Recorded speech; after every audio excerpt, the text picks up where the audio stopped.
back to Tina's Test Kitchen, and thanks for visiting today.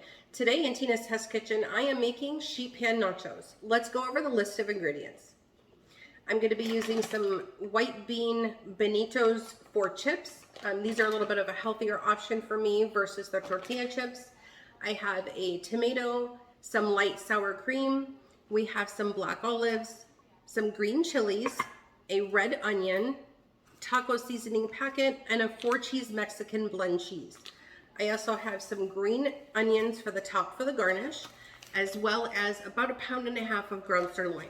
I'm also going to be needing about 1/2 cup of water, and I also have my sheet pan here. This is the sheet pan I'm going to cook them in.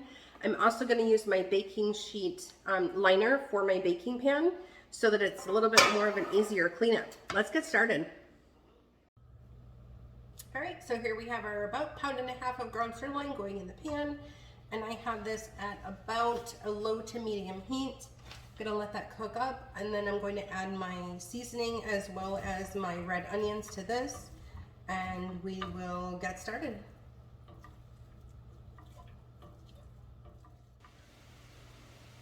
Okay, while I'm going ahead and waiting for the hamburger to go ahead and get finished, I'm gonna go ahead and start cutting up my onions, my tomato, as well as my other onion for the garnish. And we're gonna get these all set so that when the nachos are coming out of the oven, we can go ahead and plate them up and give them a try.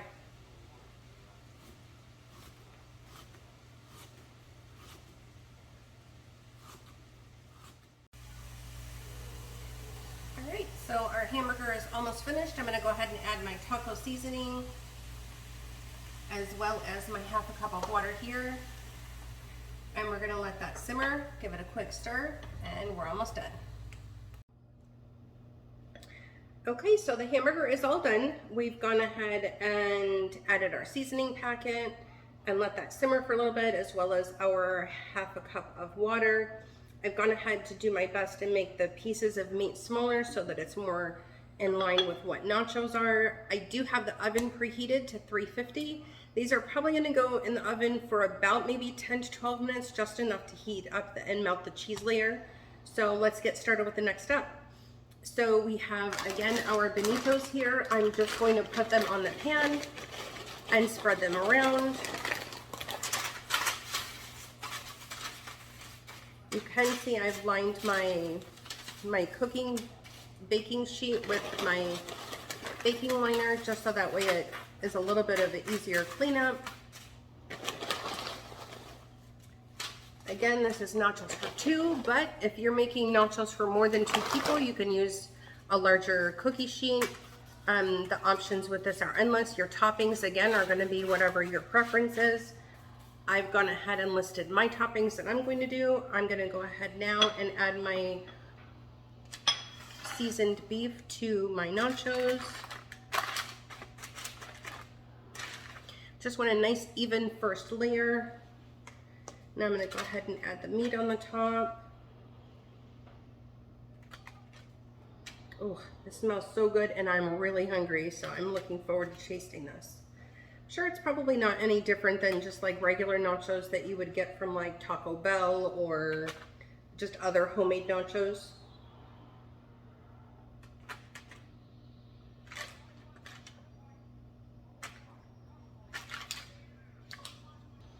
Again, just gonna spread them on for that even first layer.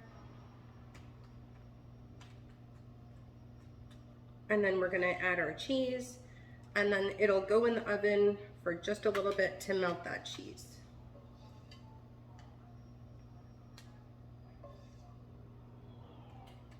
All right, so let's go ahead and add our cheese.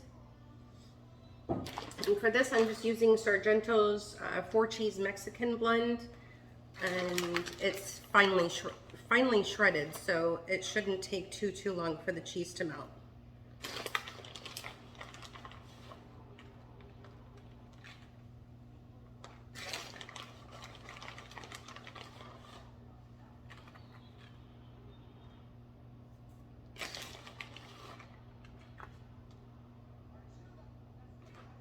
All right, so we have our even layer of cheese. I'm gonna go ahead and get these little bad boys in the oven, and we will check it out once it's finished. Okay, so our cheese is all melted, so we're good there. So let's go ahead and now add on our items that we're going to top them with our toppings. So we have some tomatoes, some green onions, we have some black olives, some cilantro, some green chilies, as well as some sour cream. Let's get to it. All right, so first I'm going to top it with my black olives.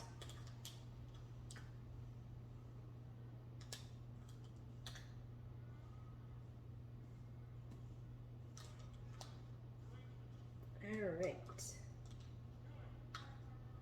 Okay, black olives are all on. Kind of spread them around. We've got our green onions that we chopped up earlier. Just gonna put those all over the top. We have our cilantro. I'm gonna add a little bit to the top.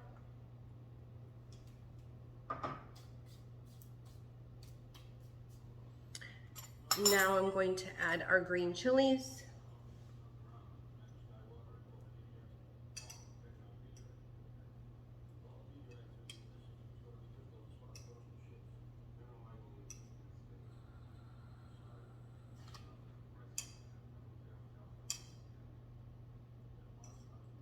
I chose not to do jalapenos, everyone, because I'm not a huge fan of super spicy food. So I just prefer not to eat them in a large quantity. Now we have our tomatoes. I'm gonna go ahead and add tomatoes. And you guys, I've recently discovered that I actually do like tomatoes, which is kind of like a new discovery for me, because for the longest time, I would never eat tomatoes. And now I can tolerate them. So that's an improvement.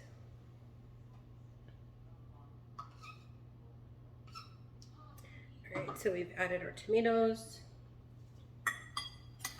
Now let's go ahead and add our sour cream. And again, you can put any kind of toppings on here that you want. You can use, I know people have used like Greek yogurt and substitute for sour cream. I just choose to go with the light sour cream instead of the regular sour cream.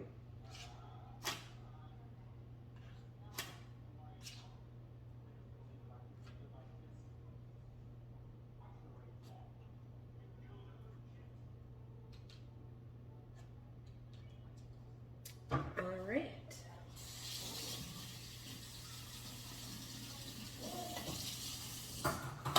Let me get them plated up.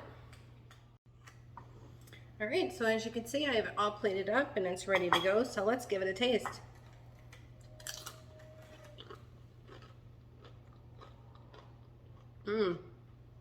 They're really good.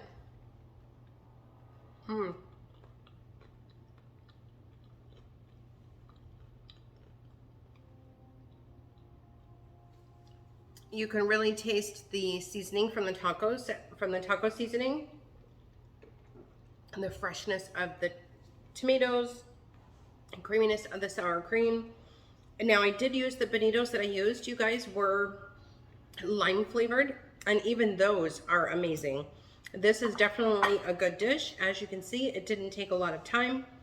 It's pretty easy. And look at how amazing they came out. Those look delicious. Great for a family meal. All right, well, if you guys would like to see more videos like this, please don't forget to subscribe to my channel. Hit the like button on the way out, and if you guys have any comments, let me know. Have a great day and see you next time.